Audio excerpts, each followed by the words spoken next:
beaucoup d'indépendants qui travaillent et qui n'ont pas tiré un seul profit de ça. Et à un moment donné, on peut se poser la question de se dire, est-ce que vraiment ça vaut la peine ce que je suis en train de faire parce que je me tue au travail? Et est-ce que c'est vraiment ça qui fonctionne? Vous écoutez Vivons mieux, le podcast. Nous sommes Léana et Joris, un couple de longue date qui a appris, évolué, grandi avec mais aussi sans l'autre. Ce qui nous relie, c'est qu'on adore tester et apprendre des nouvelles choses pour tout simplement vivre mieux. En passant d'une recette saine à un changement radical de job, on teste, on réussit et des fois on échoue. Aujourd'hui, c'est ça qu'on veut partager avec vous. On passe des heures à discuter de tous ces sujets ensemble, alors pourquoi pas installer juste un micro entre nous deux. Dans cet épisode, nous allons parler des finances. Comment gère-t-on notre argent et en quoi ça nous aide à vivre mieux? Merci de nous écouter. Vous pouvez nous suivre sur vivre-mieux.ch. Bonne écoute!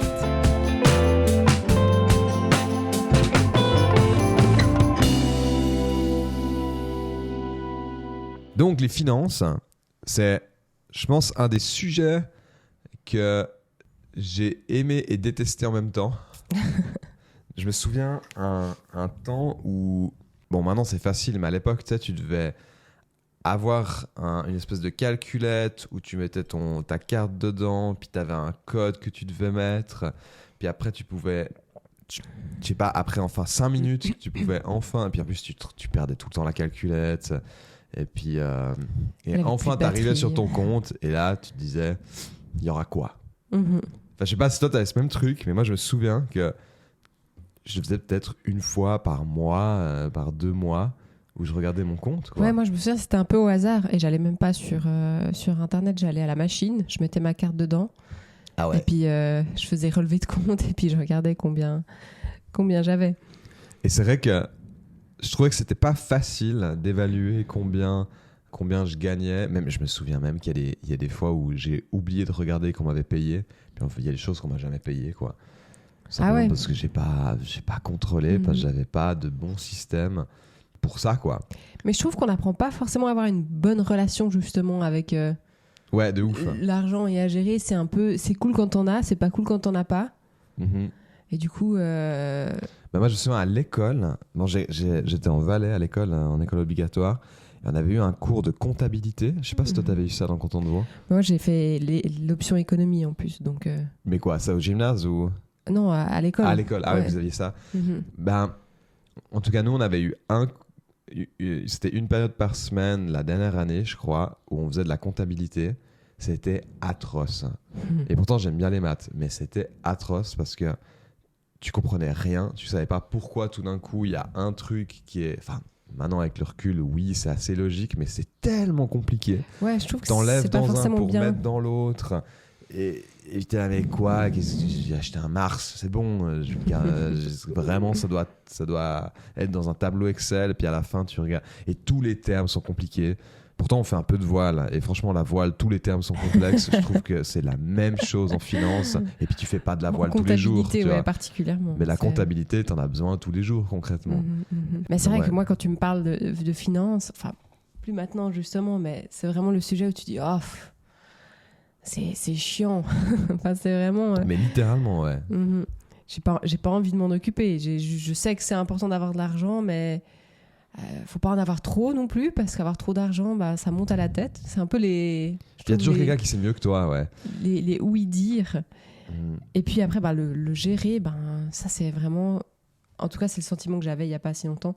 Quelque chose d'ennuyant et que je préfère ne pas avoir à le faire. Ouais. Je préfère effectivement ne pas contrôler et puis à la limite voir qu'on m'a pas remboursé quelque chose plutôt que d'aller sur vérifier. Au pire, s'il n'y a pas etc. assez, bon, ben, tu trouves toujours des solutions, quoi. Ouais. Mais là, ça va pas être le but de cet épisode de dire à quel point les finances c'est nul.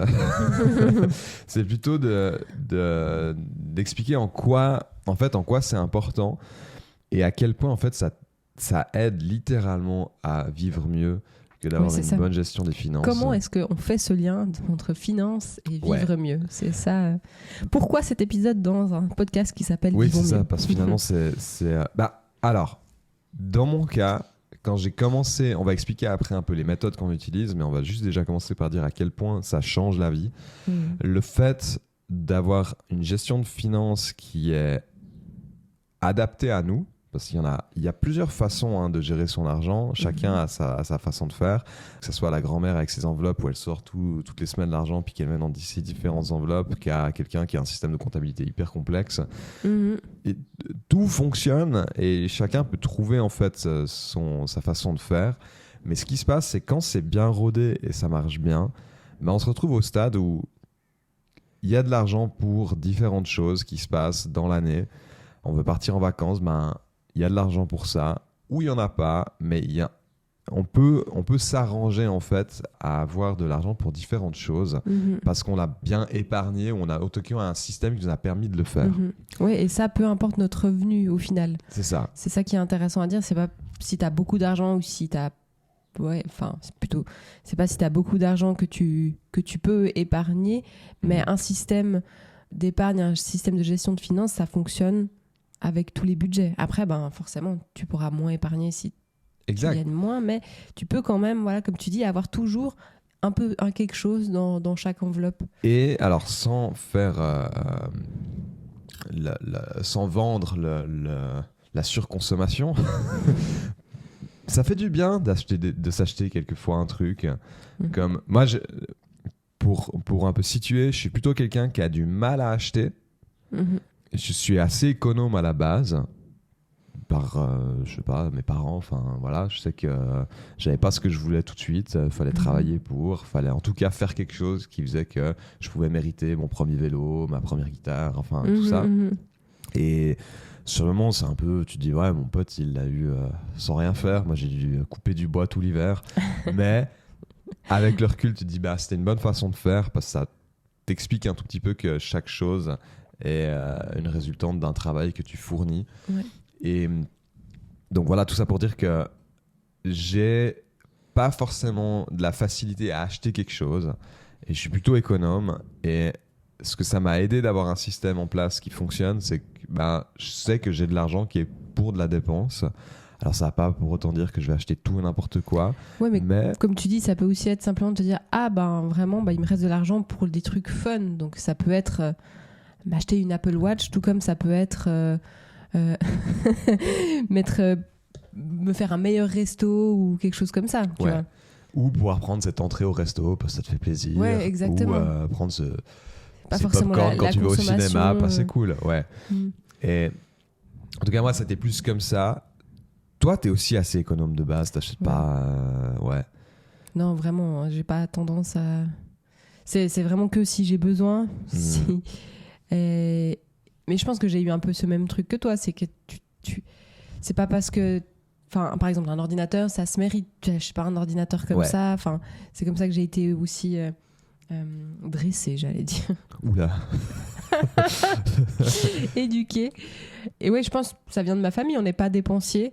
Ouais. Et du coup, même si t'as les moyens, j'ai aussi tendance à pas acheter, sauf si vraiment, vraiment, j'en ai besoin. Mais tout ça pour dire que ça fait du bien aussi d'acheter.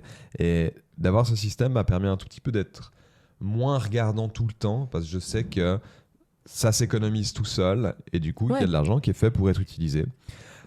Spécialement dans le cadre de vivre mieux, c'est aussi d'avoir de l'argent pour pouvoir partir en vacances. Alors évidemment, plus on a d'argent, plus on a des vacances qui sont cool, entre guillemets, mais en fait, n'importe quelle vacances peut être chouette. On peut partir au camping à côté de chez nous, ça peut être super, comme faire 6 mois à New York. Et je crois que je préfère le camping pour le coup. Mais voilà, et du coup, d'avoir un budget qui est pour ça et de se dire, tiens, en fait, j'ai de l'argent pour ça, il faut que je l'utilise. Ouais, et puis pendant les vacances, tu profites tellement plus, t'es tellement plus détendu aussi, parce que c'est là, j'ai... C'est pour ça, c'est pour ça, donc j'ai le droit de l'utiliser. Il n'y a pas cette culpabilité de, est-ce que je devrais pas garder un peu cet argent au cas où? Non, parce que le au cas où, il est déjà traité par... Exact. Et c'est vrai que je comprends bien que argent et vivre mieux fait aucun sens en premier abord, mais en fait... Mais quoique, au final, bien sûr que l'argent ne fait pas le bonheur, mais quand même, si... en fait, oui. Enfin, pas oui. Mais je trouve que oui, à un certain stade... oui, ça t'aide énormément. T'as besoin, on vit dans une société qui fonctionne sur l'argent, donc t'en as pas, tu vis moins bien quand même. Ou alors, c'est des choix de vie que tu prends, mais effectivement, par rapport à la norme... quand t'as moins, c'est plus compliqué en fait. Et donc, à un stade, oui, l'argent fait le bonheur, mais on s'entend, c'est pas si on n'a pas d'argent, on n'est pas heureux, mais forcément que ça aide. Ça aide à vivre mieux. Ouais. Et ça aide littéralement quand c'est bien géré et puis que ça nous prend pas la tête. Exactement. Parce que franchement, quand on manque d'argent, ça nous prend la tête. Il n'y a rien à faire. En fait, c'est vraiment ça. Si on regarde aussi l'impact, à nouveau, je fais toujours ces liens avec la santé mentale, mais c'est ça, c'est le stress de ne pas avoir assez qui est hyper délétère. Ça fait qu'on a aussi une fixation dessus et on peut moins penser à d'autres choses qui nous font du bien. Et puis on peut moins avoir aussi les choses qui peuvent nous faire du bien. Mais surtout, au final, ce stress de dire « Ah, est-ce que j'aurai assez ? Est-ce que je vais m'en sortir ?» Et ça, c'est quelque chose qui est vraiment lié à vivre mieux. Et c'est vrai que sur les dernières années, évidemment, on a lu pas mal de trucs sur le développement de soi, etc. Mais moi aussi, vu que j'ai aussi j'aime bien l'entrepreneuriat, mais toi aussi finalement. Ouais. Et puis je trouve ça intéressant. Et du coup, c'est vrai que je me suis retrouvé à lire différents livres sur la gestion d'argent, etc. Et ça m'a aussi beaucoup ouvert les yeux de comment fonctionne l'argent. Et qu'est-ce qui se passe en fait ? Comment vendre quelque chose ? Pourquoi quelqu'un achète ? C'est un peu général, mais le fait de comprendre comment fonctionne l'argent, qu'est-ce qui se passe réellement dans une transaction, au-delà juste des chiffres, ça m'a permis aussi d'avoir moins cette espèce de flou sur l'argent. Et de tout d'un coup comprendre ce que c'est, de comprendre les différentes sommes qui sont possibles, de salaires, de gens qui gagnent à l'année, te dire tiens, quand quelqu'un il a une Porsche dans la rue, il gagne combien à l'année en réalité ? Comment il a pu faire ? Comment je pourrais faire si je veux la même chose ? Comment ça se passe si je veux ce genre de maison ? Qu'est-ce que ça coûte réellement ? Et des fois d'essayer de comprendre un peu plus ça, je trouve que ça aide à avoir une meilleure vision. Puis je sais pas, je le vois vraiment des fois quand on comprend pas quelque chose, c'est un peu le brouillard, et puis tout d'un coup dès qu'on comprend c'est la clarté, puis on a l'impression d'être là, ah ouais ça y est, j'ai compris. Et puis ça t'aide pour aller atteindre tes objectifs aussi. Si tu te dis en fait si je m'imagine cette vie, forcément c'est lié à un certain montant que tu dois avoir, à certains investissements que tu dois faire.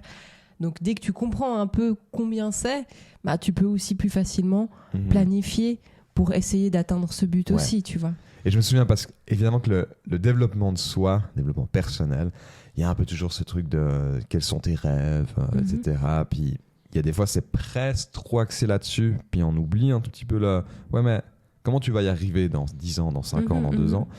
Mais c'est vrai que moi, je me souviens au début, une immense villa au bord du lac, etc. Puis, d'un coup, tu te rends compte combien ça coûte, tu te rends compte comment toi, tu pourrais y arriver, puis tu te dis, OK, c'est pas possible, en fait. C'est là, comme ça, à moins de trouver l'idée du siècle, et puis il y a quand même un truc où, dans ce que j'ai envie de faire, dans ce que j'ai envie de mettre comme temps par jour au travail, ça va pas être possible.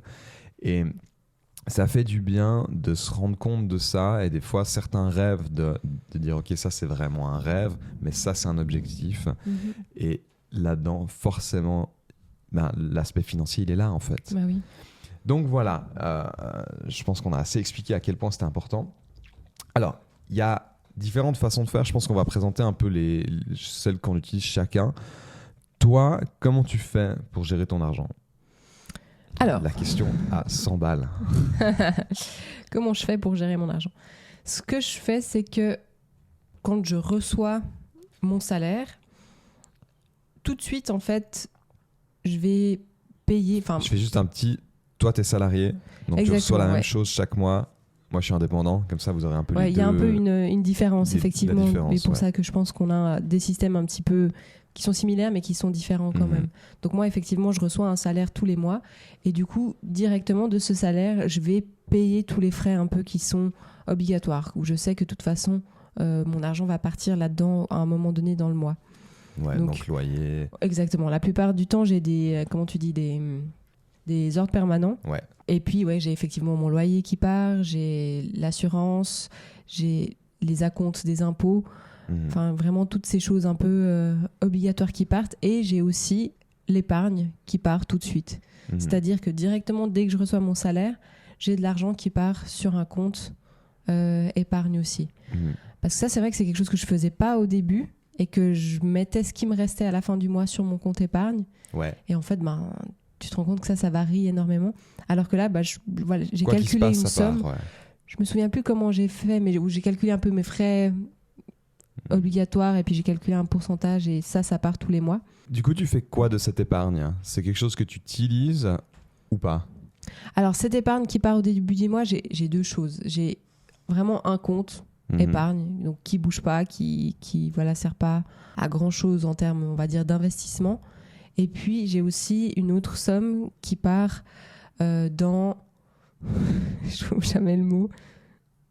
Ton plan d'épargne. Dans mon plan d'épargne. Je pense que c'est la 50e fois que je il le devient fou avec ça. Ouais. À chaque fois, je suis là, c'est déjà quoi le truc que j'ai là? Donc, le plan d'épargne, où là, c'est de l'argent qui est investi, Ouais. Voilà. CTF, des trucs comme ça, ouais. Exactement. Et du coup, ce compte, donc pas le plan d'épargne, mais l'épargne, quand est-ce que tu t'es retrouvé à prendre dans ton épargne?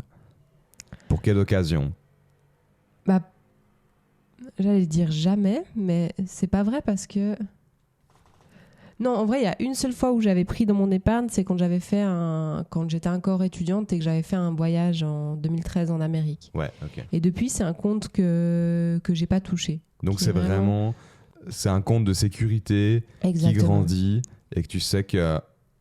Ouais, qui ne fonctionne pas forcément par un troisième pilier ou par... non, exactement. Vraiment, tu stockes dedans. En soi, je stocke juste dedans, c'est vraiment ma tirelire. Après, on peut penser ce qu'on veut. Il y en a plein qui diraient c'est pas l'idéal d'avoir. Tu pourrais faire quelque chose de cet argent. C'est quoi? Oui ou non, quoi. Ouais. Oui et pour ça que j'ai de l'épargne qui bouge un peu plus. J'ai cette épargne-là. Et avec celle-ci, je me dis c'est vraiment au cas où. Et puis, je pourrais aussi retirer directement de l'argent de là. Et puis, à la fin du mois, quand j'ai fait toutes mes dépenses, avant de recevoir mon salaire, ce qui reste sur mon compte, ça va sur un autre compte que j'ai appelé le compte fun. Et là, tu prends... Et là, c'est vraiment le compte vacances que je divise en sous-catégories. Il y a vacances et puis il y a des petites autres sous-catégories dans lesquelles je mets.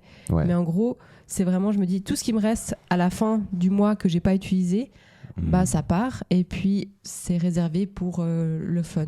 Et petit à petit, comme ça, j'ai aussi cette cagnotte qui grandit et de l'argent que je peux utiliser pour... Un temps, je me souviens, tu prenais du cash à la banque que tu dépensais sur le mois, ça tu fais plus? Si, ça je fais aussi toujours. Il y a toujours... maintenant, c'est vrai que je le fais un peu moins sous forme de retrait, mais j'aimerais y revenir. C'est que j'avais aussi calculé qu'il devait y avoir au moins, je crois... je sais, il faudrait que je retrouve les pourcentages, mais un pourcentage qui doit être justement pour les activités de loisirs. Et ça, je le retirais aussi au début du mois. Je le mettais dans mon porte-monnaie et c'était pour me payer les ciné, des concerts, des restos et tout ça. Et ça permettait de dire, quand il n'y a plus aussi cet argent, c'est t'as eu un peu le fun du mois, quoi. Je sais pas, t'as genre 200-300 balles qui sont dans ton porte-monnaie que tu dois dépenser sur le mois. Enfin, que tu dois. Mais que tu te forces un peu à dépenser. Ouais, que tu dis, c'est... Et de nouveau, ça n'a pas besoin d'acheter que des conneries commerciales. Enfin, ça peut être... C'est rarement le cas. Enfin, en tout c'est cas, rarement le cas, Mais comme on a dit, c'est la petite entrée en plus au resto. Voilà, quoi. Cool. Donc, ça fait, si on récapitule, tu reçois ton salaire. De là, tu fais tes pourcentages avant pour savoir un peu combien tu peux épargner. Mais tu as en plan d'épargne et en épargne. Donc, pour préciser, épargne, c'est vraiment un compte où ça grandit dedans, une tirelire en gros. C'est une tirelire. Plan d'épargne, ça fonctionne par des ETF pour toi, je crois, ou gestion de finances, mais en gros, ça part en bourse, quoi, on va dire ça comme ça. Tu payes tes charges et de ce qui reste, ça part dans un compte fun. Exactement, à la fin, juste avant que je reçoive mon nouveau salaire. Et avant ça, tu avais séparé en fait ce qui restait à la fin pour aussi tirer du cash, c'était ça. Et ça, tu fais plus, mais il faudra que tu refasses. Ouais. Ok. Ouais, c'est assez simple. C'est assez simple et ça marche bien. Quand on fait ces calculs, on voit que cette somme, elle varie. Et puis aussi, quelque chose que je fais toujours, c'est que chaque année, j'ai des annuités où j'ai le salaire qui augmente un tout petit peu. Ouais. Et du coup, il y a toujours 50% de l'augmentation que je fais partir d'office aussi en épargne. Que ce soit sur mon compte épargne ou sur mon plan d'épargne. Mais parce que, en fait, si du moment que tu reçois une augmentation, tu t'habitues pas changer aussi, à pas l'utiliser, on va dire, en entier, bah, t'as pas besoin de cette augmentation en soi, vu que t'as vécu sans. Ouais. Donc, de mettre de côté directement la moitié, bah, ça permet d'augmenter ta capacité d'épargne et ta capacité aussi d'avoir plus à la fin. Et je pense qu'il y a un truc qu'on peut dire avant tout ça, qu'on fait exactement les deux. D'ailleurs, tu utilises le même système que moi. C'est que chaque semaine, on note ce qu'on a dépensé. Donc moi, je vais commencer par là pour expliquer comment je fonctionne. Mais en gros, chaque semaine, je prends mes différents comptes et je regarde ce que j'ai dépensé et puis je renote. Et vu que je fais ça chaque semaine, ça me prend 5 minutes. Ouais. Ça paraît fastidieux comme ça, mais non. Parce que maintenant, comme on fait tout par carte, la plupart du temps, quand même, tu as tes dépenses sur ton téléphone, tu les vois. C'est hyper rapide. Et puis voilà. Donc, ça, voilà, j'ai fait un système. Je pourrais vous le partager à part ça sur Notion. Je pourrais mettre le template sur le blog, l'article de blog, sur vivre-mieux.ch/podcast. Puis là, vous trouvez l'épisode.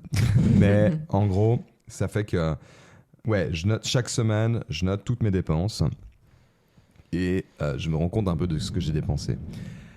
Ce que j'utilise, moi, c'est un truc qui s'appelle le Profit First. C'est assez proche de ce que tu fais toi. C'est un peu un différent workflow, mais c'est assez proche. Le concept, il est de dire que quoi qu'il se passe, tu retires un profit d'abord. Donc, en gros, il y a un compte en banque qui va être uniquement un compte qui reçoit des entrées. Donc, dès que quelqu'un me paye, ça part là-dedans. Que ça soit un salaire, que ça soit un client pour quelque chose, n'importe quoi, ça rentre dans ce compte. De ce compte-là, il n'y a rien qui sort que je peux utiliser tout de suite. Ça va partir dans différents comptes. Il y a un compte qui va s'appeler le compte profit. Et quoi qu'il se passe, il y aura toujours de l'argent qui va aller dans ce compte profit. Parce que le plus important dans tout ça, et c'est pour ça que je mets vraiment le point d'honneur à dire que savoir gérer ses finances, c'est savoir vivre mieux, c'est que pourquoi on travaille, c'est pas uniquement pour payer les factures. On travaille parce que ça nous permet de vivre. Et ça nous permet de vivre bien, en fait. Donc, si on travaille pour ne pas avoir un petit cadeau en plus, un profit, est-ce que vraiment c'est le bon travail qu'on fait ? Est-ce que vraiment c'est le bon choix qu'on fait là ? Donc, et spécialement pour les indépendants, c'est pour ça que c'est intéressant, c'est qu'il y a beaucoup d'indépendants qui travaillent et qui n'ont pas tiré un seul profit de ça. Et à un moment donné, on peut se poser la question de se dire, est-ce que vraiment ça vaut la peine ? Ça vaut la peine ce que je suis en train de faire parce que je me tue au travail. Et est-ce que c'est vraiment ça qui fonctionne ? Donc, le concept, c'est le profit d'abord. Donc, j'ai un compte en banque d'entrée et après, je vais avoir 4 autres comptes en banque. Alors oui, ça coûte plus cher par mois, mais au final, tu gagnes tellement que payer 5 francs en plus, tu t'en fous. Et en plus, si c'est dans les mêmes banques, à partir de 10 000 francs sur un des 4 comptes, tu payes plus. Ça, c'est le cas de la Migros. Ça fait que j'ai un compte qui va être le compte charge. Donc, c'est tout ce qui comporte le loyer, la nourriture, les assurances, enfin tout toutes les charges. J'ai un compte entreprise qui là va être le compte de mon entreprise, quoi. Et je vais avoir un compte impôt et un compte profit. Le compte impôt, dans ton cas, tu pourrais ne pas l'avoir et puis directement payer tes acomptes. Moi, vu que je suis indépendant, j'ai l'AVS en plus et du coup, ça fait que je ne peux pas directement à la fin du mois dire que ça part à différents endroits. Donc, je préfère que ça soit directement dans un compte puis après, je paye les différentes factures. Et puis tu payes ensuite. Okay. Et il y a toujours un petit bonus à la fin parce que quand tu es indépendant et que tu es un petit peu malin, tu peux toujours payer un peu moins que ce qu'il faudrait payer. Mais ça, c'est ta petite combine. Sans forcément être dans l'illégalité. Hein, non, c'est normal. C'est normal, quoi. Tu peux faire des déductions, puis du coup, tu sais jamais vraiment combien tu vas avoir par année. Mais bref, de ce compte principal où tout l'argent rentre, donc dès que quelqu'un me paye, ça rentre dans ce compte. Et à la fin du mois, enfin 2 fois dans le mois, en fait, le 10 et le 25 du mois, je vais prendre cet argent qui est sur mon compte principal et le distribuer dans ces différents comptes qui sont le profit, les charges, l'entreprise et les impôts. Pourquoi 2 fois par mois ? C'est parce que tu as des entrées qui varient en fait. En fait, le système fonctionne comme ça, puis je l'ai pas remis en question. Ah, ok. Mais voilà, le gars il dit que c'est 2 fois par mois. En fait, ça permet d'avoir souvent une vue sur ses dépenses et de pas avoir ce truc de à la fin du mois de dire en fait il y a que ça ou il y a autant. Voilà. Et en fait, c'est pas beaucoup plus différent que la grand-mère qui a ses différentes enveloppes de ce qu'elle utilise et on met dedans. L'avantage de ça, c'est que c'est vraiment le profit qui passe d'abord. Comment savoir combien on va mettre ? Ça fonctionne par un pourcentage qui est un peu le même truc que tu as fait toi. En gros, c'est de regarder, de prendre l'année précédente, de prendre tout ce qu'on a dépensé. C'est un peu fastidieux, ça prend du temps la première fois, mais de se dire, tiens, combien j'ai dépensé en nourriture ? Ok. En nourriture, j'ai dépensé à environ 500 balles par mois. Est-ce que ça peut être moins ? Est-ce que ça devrait être plus parce que j'ai mangé vraiment mal et puis je fais plus que 30 kilos ? Mais voilà. Et puis en fait, de regarder toutes ces dépenses, toutes ces catégories de dépenses et puis de faire le point de qu'est-ce qu'on pourrait faire gaffe ou pas. Moi, je sais, quand je l'avais fait, je remarquais que je dépensais beaucoup en nourriture. Je me suis dit, comment je peux baisser ? J'ai vu que c'était passablement la viande. Et c'était le premier truc qui m'avait fait à me dire, tiens, je pourrais essayer de manger une fois végétarien pour voir ce que ça donne. Et finalement, on a fait tout un épisode là-dessus sur comment on mange, mais on mange finalement vegan la semaine. C'était venu aussi de ça, où financièrement, c'était beaucoup plus profitable de faire ça. Je voyais aussi qu'il y avait tous les petits cafés en ville, les bières et tout. Je disais, mais en fait, ça coûte une fortune. Est-ce que j'en ai vraiment besoin ? Non. Donc voilà, tu fais en fait tout ton petit calcul des choses que tu dépenses sur l'année. Et de ça te permet de dire, maintenant j'ai envie de dépenser tant là-dedans. En fait, tu fais tes pourcentages. Et l'idée... Alors, je vous conseillerais simplement le livre Profit First parce qu'il explique en fait toute sa façon de faire. Mais en gros, en Suisse, il y a 15% qui partent en impôts. Il y a, dans mon cas, je crois qu'il y a 55% qui partent en charges, 35% en entreprise. Je dis quoi ? 35... 55, 15. Ça fait qu'il reste combien ? 5 ? Ouais, il reste 5%, je crois. C'est ça. Et il y a 5% en profit. Moi, j'ai fait impôt 12 et du coup, j'ai 8. Ouais, c'est ça. En profit. Mais ça, c'est à chacun de le faire, de faire ses petits calculs. Moi, c'était comme ça que ça fonctionnait. Et ça fait que tous les mois, enfin tous les 10 et 25 du mois, je prends tout ce qu'il y a sur le compte et puis je fais les pourcentages et ça part. Là où c'est super intéressant, c'est qu'il y a des mois où il y a moins et il y a des mois où il y a plus. Quand il y a plus, cool. Je peux me permettre de faire des choses plus cool. Et quand il y a moins, je fais gaffe. Et c'est pas plus différent que toi avec le porte-monnaie où tu te rends compte du cash que tu as dans le porte-monnaie. Tu dis, ce mois-ci, il n'y a que 100 balles pour faire les courses. Donc je vais faire gaffe. Là où c'est intéressant, et c'est ce qu'il fait dans le livre, c'est que dans le compte de profit, en fait, tu le sépares en deux. En fait, tu as un deuxième compte profit où tu peux... mais je ne vais pas rentrer dans le détail, mais en gros, tu te retrouves avec une autre réserve au cas où. C'est assez intéressant parce qu'après, on peut mettre d'autres comptes, on peut encore fonctionner en arbre, en fait. Et puis, de tes charges, peut-être là-dedans, dire, je veux mettre tant là-dedans, quoi.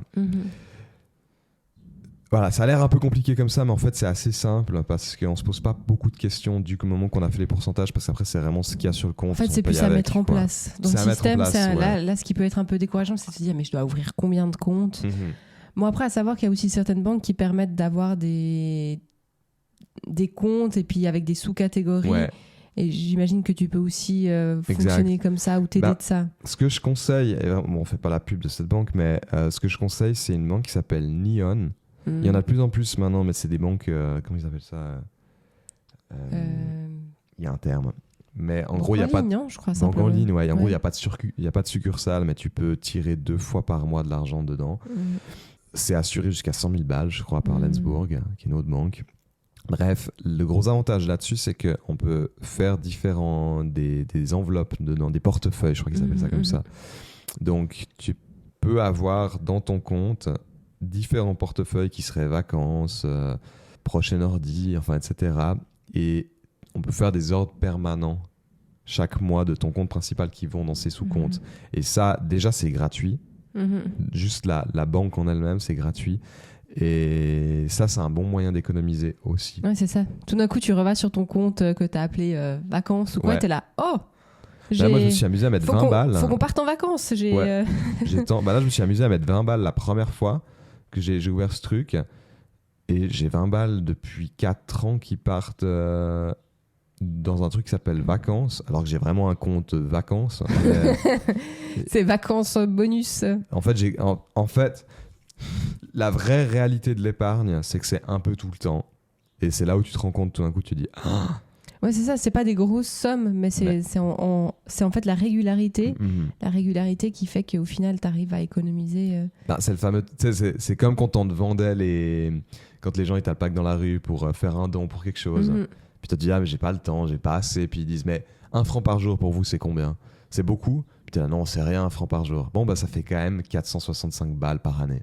Ouais, 365 balles, j'ai dit, ouais. J'ai pas dit, mais là, je dis. Donc imagine si c'est 2 balles, quoi, c'est le double. Ouais. Et si c'est 5 balles, voilà. Donc c'est vraiment un petit peu tous les jours qui font qu'à la fin, il y a beaucoup. Je sais pas ce qu'il y a d'autre à dire. Si ce n'est que... Épargner. Enfin, non, mais le fait vraiment... Je pense que le point important, c'est de dire, dès qu'on reçoit, mettre de côté. Après, un peu de la façon dont on veut. Il y a un bon livre qui explique comment le faire, qui s'appelle Profit First. Et puis de voir, de calculer... Enfin, d'avoir une vue sur les dépenses. Je pense que c'est vraiment les 3 choses importantes. C'est vraiment mettre de côté tout de suite, savoir combien on dépense pour pouvoir ajuster aussi. Et la 3e, qu'est-ce que je disais? Épargner. Faites des vacances. Faites des vacances, ouais, c'est ça. C'est ça. Mais nous, on va vous mettre notre système pour suivre nos dépenses. Oui. Et puis, on mettra les liens de certaines banques qu'on a parlé ou ainsi que le livre du Profit First. Il y a aussi d'autres livres que j'aimerais bien mettre. On va pas en parler là spécialement, mais des trucs comme Rich Dad, Poor Dad, je trouve intéressant. Ouais, c'est vrai. C'est juste une façon de voir comment ça fonctionne sans forcément aller trop loin. Et de changer sa relation à l'argent. Parce que c'est vraiment quelque chose qui est vu comme... Satan, les riches sont méchants. Ouais, c'est ça. C'est pas bien d'avoir l'argent. Alors qu'en fait, on en a tous besoin. Et l'accepter et se dire que c'est cool d'avoir de l'argent parce qu'on peut faire des choses... ça permet aussi d'en avoir moins peur, en fait. Ouais, c'est ça. Moi, j'avais fait aussi tout un séminaire où c'était un money coach, mais c'est en allemand. Du coup, je peux difficilement vous partager les choses par rapport à ça. Mais où c'était super intéressant et ça parlait de cette relation à l'argent et de comment on peut faire. Et ça aide à la négociation aussi, dans le cadre de négocier un salaire et tout. Quand on sait un petit peu comment ça fonctionne, ouais, clairement. C'est tout d'un coup beaucoup plus intéressant. On a littéralement des outils pour le faire. La valeur qu'on a aussi, ça représente ça. Se rendre compte de sa valeur. Est-ce que c'est vraiment ça que je vaux de l'heure par rapport... Enfin bref, on va pas aller plus loin là-dedans parce que on va parler des heures de ça. C'est la fin de cet épisode. J'espère que ça vous a plu. Vous pouvez nous suivre sur Instagram, par exemple, _vivre_mieux. Et puis bien sûr sur notre site internet vivre-mieux.ch où vous avez tous les podcasts, tous les épisodes que vous pouvez retrouver. Et commentez si vous avez des idées, des n'hésitez questions. Pas. Et voilà. Ça fait toujours très plaisir. Et puis si vous avez des idées de sujets, c'est très volontiers qu'on les prend. À bientôt. À bientôt.